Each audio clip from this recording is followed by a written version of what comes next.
Anggota Komisi 10 DPR RI fraksi Gerindra Ahmad Dhani memenuhi pemeriksaan di Mahkamah Konstitusi MKD DPR RI. Usai menjalani pemeriksaan, Ahmad Dhani mengucapkan permintaan maaf setelah terbukti melanggar kode etik. Pemeriksaan itu terkait dua laporan yang diajukan Komnas Perempuan dan musisi PY mengenai pernyataan saat rapat naturalisasi bersama Kemenpora dan dugaan penghinaan marga. Ahmad Dhani dijatuhkan sanksi ringan berupa teguran lisan dan diminta untuk memohon maaf kepada pelapor 7 hari setelah putusan. Menanggapi kasus ini, Ahmad Dhani juga memberikan pembelaan bahwa dirinya berbeda pandangan dengan Komnas Perempuan akan pernyataannya yang dinilai kontroversial. Sementara untuk dugaan penghinaan marga, Dhani menyatakan itu adalah kesalahan slave of Taugut dan murni bukan kesengajaan. Ya, saya sebagai anggota DPR RI dari fraksi Gerindra ingin mengucapkan permintaan maaf kepada semua pihak, khususnya yang melaporkan soal hal-hal yang sudah dilaporkan. Saya sebagai anggota DPR meminta maaf, salah mengucapkan sehingga ada salah satu marga darah biru yang marah, tidak terima. Seumur hidup saya, lahir sampai umur 53 tahun, saya tidak pernah merendahkan, menistakan marga. Menghukum teradu dengan teguran lisan, disertai kewajiban teradu meminta maaf kepada pengadu paling lama 7 hari sejak keputusan ini. Dari Jakarta, Tim Liputan iNews melaporkan. Karena ku tahu engkau begitu semua. Karena ku tahu engkau begitu. Usai bertemu mantan Presiden Jokowi, penyanyi legendaris Andre Hehanussa langsung menyanyikan lagu hitsnya Karena Ku Tahu Engkau Begitu. Tak lupa Andre pun mengajak Jokowi dan warga menyanyikan lagu andalannya tersebut. Andre mengaku sudah lama ngefans dengan Jokowi semenjak jadi wali kota Solo. Ada pembicaraan khusus enggak? Tidak ada, saya orang budaya, saya anak timur, saya cuma bilang Pak, tolong titip Indonesia Timur Pak, jaga-jagain kita Pak. Usai bertemu Andre, Jokowi mengungkapkan mengapa dirinya tidak hadir di persidangan gugatan ijazah palsu yang digelar di Pengadilan Negeri Solo Rabu kemarin.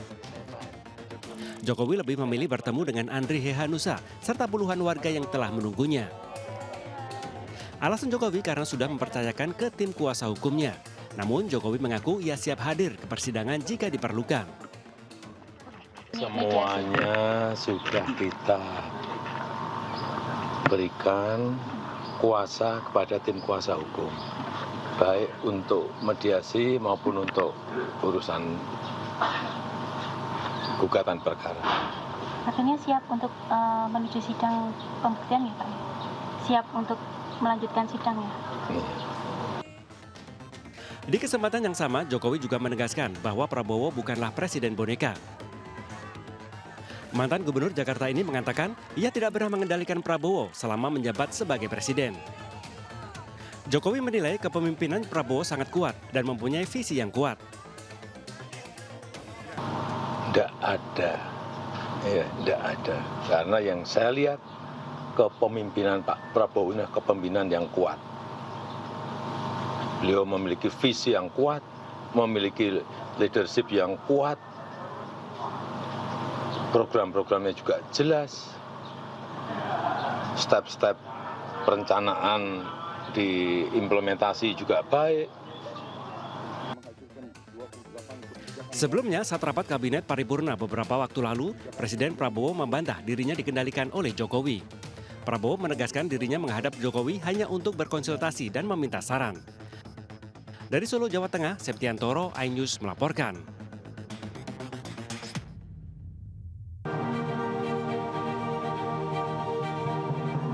Presiden Prabowo Subianto menerima kunjungan pendiri Microsoft dan Gates Foundation, Bill Gates, di Istana Merdeka, Jakarta. Presiden memperkenalkan jajaran Kabinet Merah Putih kepada Bill Gates. Di antaranya Menteri Luar Negeri Sugiono, Menteri Komunikasi dan Digital Metia Hafid, Sekretaris Kabinet Teddy Indrawijaya, dan Menteri Kesehatan Budi Gunadi Sadikin. Prabowo dan Bill Gates kemudian menggelar pertemuan tertutup membahas isu strategis dan kerjasama di sejumlah bidang. Presiden Prabowo menyampaikan Bill Gates telah memberikan dana hibah lebih dari 159 juta dolar Amerika Serikat kepada Indonesia yang banyak dialokasikan ke sektor kesehatan.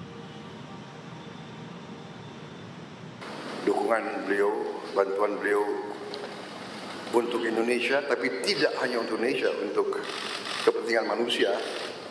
Saya akan menggelar rapat Dewan Tanda Kehormatan karena saya ingin atas nama bangsa Indonesia memberi bintang tertinggi kita untuk seorang warga negara asing.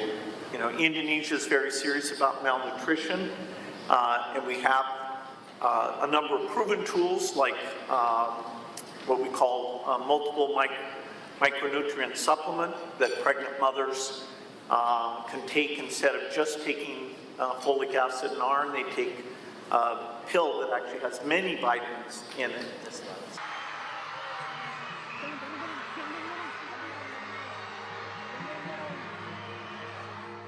Presiden Prabowo Subianto kemudian mengajak Bill Gates meninjau program unggulannya makan bergizi gratis di SDN Jati 03 Pulau Gadung, Jakarta Timur.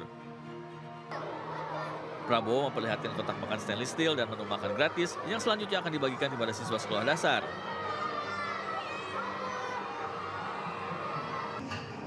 Usai meninjau pelaksanaan MBG, Presiden Bill Gates memantau pemeriksaan kesehatan gratis, salah satunya kebersihan mulut dan gigi. Dari Jakarta, tim liputan iNews melaporkan.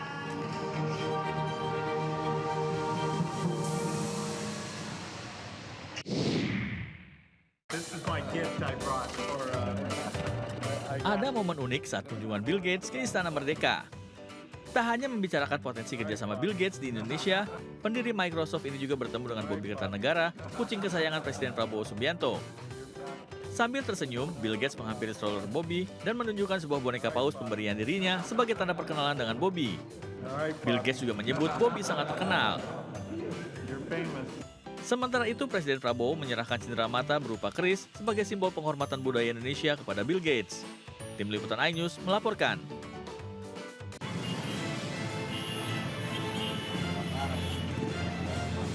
Dalam video amatir terlihat api dengan cepat membesar dan membakar satu unit bangunan ruko tempat penjualan peralatan listrik di Jalan Anggrek Raya, Manggala, Kota Makassar, Sulawesi Selatan, Rabu siang. Banyaknya material penjualan listrik yang mudah terbakar membuat api terus berkobar hingga menghanguskan lantai satu ruko. Pemilik ruko bernama Pendi yang terbangun dari tidurnya panik melihat kepulan asap dan langsung melompat dari lantai 2. Petugas kepolisian yang melintas di lokasi kejadian langsung melakukan pertolongan. Petugas pemadam kebakaran Kota Makassar yang tiba di lokasi langsung melakukan upaya pemadaman dan menemukan satu penghuni rumah lansia berusia 75 tahun masih terjebak di lantai 2. Petugas pun langsung melakukan proses evakuasi korban yang sudah pingsan akibat menghirup asap. Proses evakuasi pun berlangsung dramatis karena petugas harus memanjat dan menjebol kaca jendela.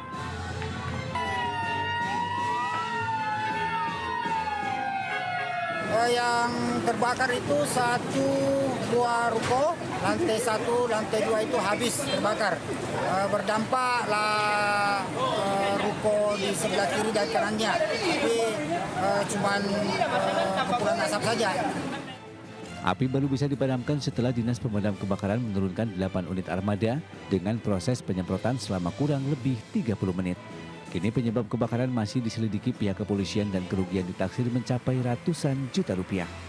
Dari Makassar, Sulawesi Selatan, Julius Bin Ainus melaporkan.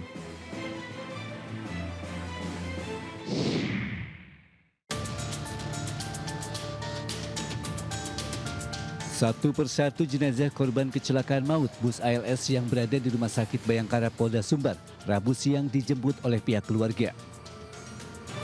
Pemulangan jenazah dilakukan setelah melalui proses antemortem oleh pihak Rumah Sakit Bayangkara Polda Sumbar di Kota Padang.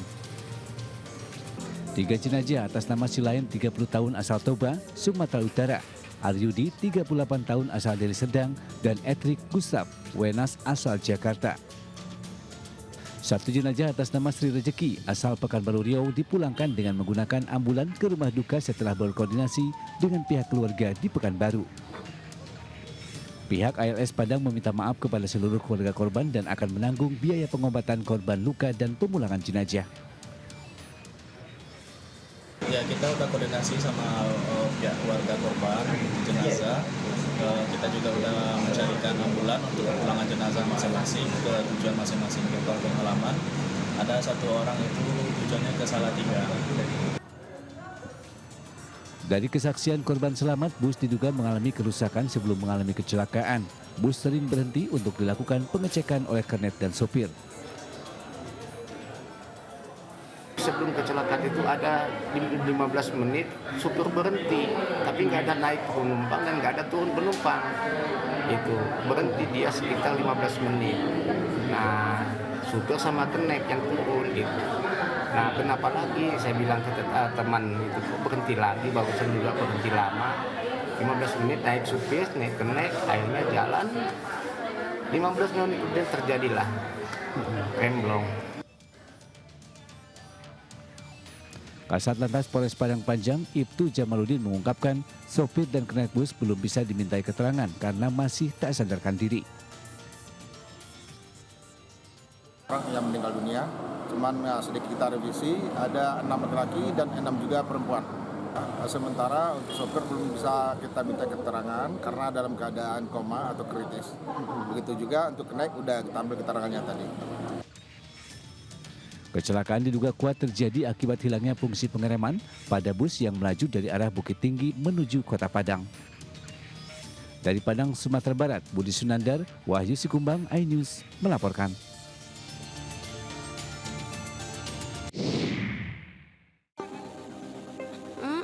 Kadang iya kan tikungan sini kan emang tajam nih kan.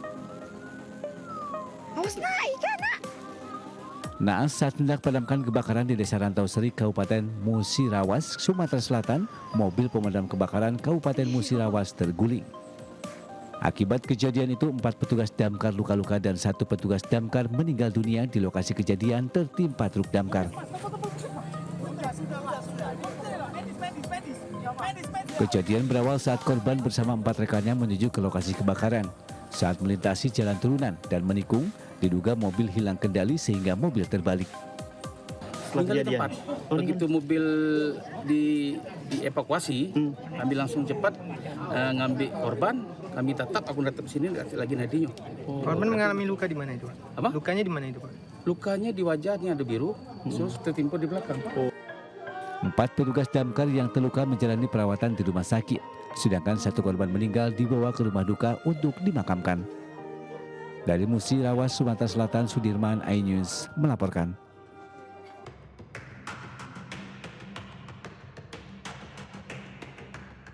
Aparat kepolisian menangkap pria yang diduga pelaku pelecehan seksual berinisial SD, 49 tahun, yang merupakan seorang ahli agama Masjid Baitur Rahmat, Jalan Bontoramba, Kota Makassar, Sulawesi Selatan.